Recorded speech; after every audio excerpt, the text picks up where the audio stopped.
Hey everybody, Merry Christmas Eve or Merry Christmas depending on, or Christmas, Happy Holidays depending on whenever you're watching this video.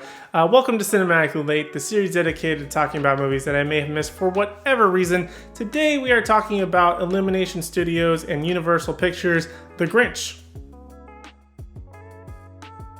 I'm wearing a green shirt with a pineapple on it because it's the only green shirt that I have and it's the Grinch in green, and I was trying to be clever. Now this one sees Benedict Cumberbatch voicing the character of the Grinch. A little bit different from the previous Grinches that we've seen in the past. Not necessarily all the way, but we'll get to that in a few minutes. But essentially it's that the Grinch is about to steal Christmas as he does in the classic Dr. Seuss style and story. But with a little bit of a twist this time, a little bit of new things interjected. You'll find out. Let's get to it. So the first thing that I want to bring up about this one is the animation style. Illumination Studios is something that is very distinct. They've done the Despicable Me franchise. They've covered a lot of Dr. Seuss, not only the Grinch, but the Lorax, and I believe another one that's escaping my mind at the moment. They've done a bunch of them. They have a very distinct style. And I, for the most part, like their style, and I feel like it very well matches the world of the Grinch. I like the way that the characters are built. I like that they are obviously sort of humanoid. The Who characters in Whoville are very human, but obviously they're not, as they have like more buttony noses. They have like a more fur textured skin, and you get to see a lot of that through the power of this animation. The CG is absolutely amazing. It's cartoony, but it's also somewhat realistic at times, especially with like the fur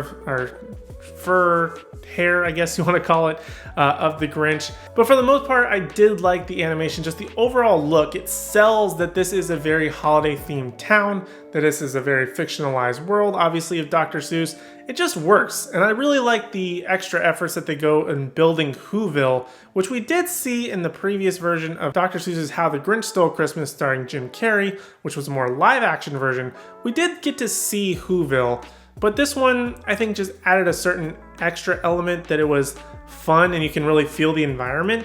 Because of the more dark and grittiness of that Jim Carrey version, you kind of miss out on that Christmas feeling. It's a little bit darker, a little bit more grim, but in this one it feels a lot more cheery and you definitely get that vibe from it, and this movie makes me smile every single time I watch it.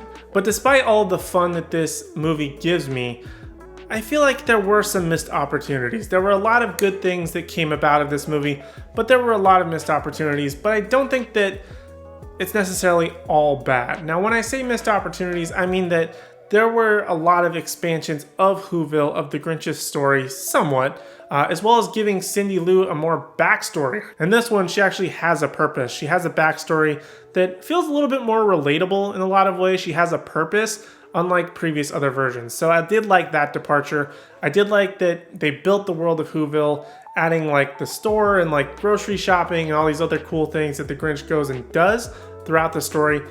But I feel like the missed opportunity is that they just went with that tried and true Grinch stealing Christmas story. And I think I talked about this way back when I did a trailer review for this forever ago. I think it was like 2-3 years ago. I talked about this exact point, that I hope that they do something new with it. They kind of did, but the story very much remains intact. But I do feel like that's kind of just the jumping off point, that if they ever do a sequel to this movie, which I kind of sincerely hope that they do, they can go beyond that. He's not just going to steal Christmas. Maybe there's going to be another obstacle. Maybe there's going to be a secondary character who wants to steal Christmas, and now Grinch has to team up with Cindy Lou to stop him. I don't know, whatever crazy thing. Maybe he has to go and find Santa and we have some interaction there. There could be a lot of interesting stories here, but they kind of had to set the groundwork with the story that we know is tried and true, so that's fairly understandable. I just wish they would have taken a few more liberties in terms of the story, but overall, I enjoyed this movie. And the last thing that I want to talk about The Grinch is gotta be, it's sort of, I feel like it, despite its problems, it hit the nail on the head. It feels like it's that perfect blend of the live action version with some of the more adult comedy situations happening, but I feel like it has the heart and some of the more charm, I guess, of the original cartoon, as well as the novelization of How the Grinch Stole Christmas. I feel like this one is just like that perfect amalgamation of the two, where it fits for audiences across all ages. And what I mean by that is I can watch this one with my son over and over and over again The old one, he doesn't really have too much because I think just like the disconnect of like maybe the time of the old one, despite it being a classic, maybe he just doesn't understand that yet. Whereas the live action one was a little bit more adult, dark. It just had a little bit more of a different feel to it. Whereas this one, it spans across all ages. My son is 2. He can watch it now. He loves it. He watches it all day. Or he can watch it when maybe with a 50, 60, 70-year-old person, and that magic is still there. It very much appeals to all ages, and I think that's why maybe this might be the best Grinch that we've seen so far, despite some other positives and negatives of other versions. I think this one might be the most well-rounded Grinch movie that we've seen so far. So I'm gonna leave it at that. Those are my thoughts on The Grinch on this Christmas Eve, Christmas Day, whenever this gets released. I hope you all have a great holiday and a happy new year. I think next week's video comes out on New Year's Eve, if I'm not wrong. I don't even know what it's gonna be yet at this point of recording, but we'll get there down the road. But if you have seen The Grinch, let me know your thoughts and opinions down in the comment section down below. While you're down there, make sure to smash that like button, leave me a big thumbs up, as well as hit that subscribe button, as I do have a new Cinematically Late every single Thursday, as well as go live on Sundays at 7 p.m. Eastern Time.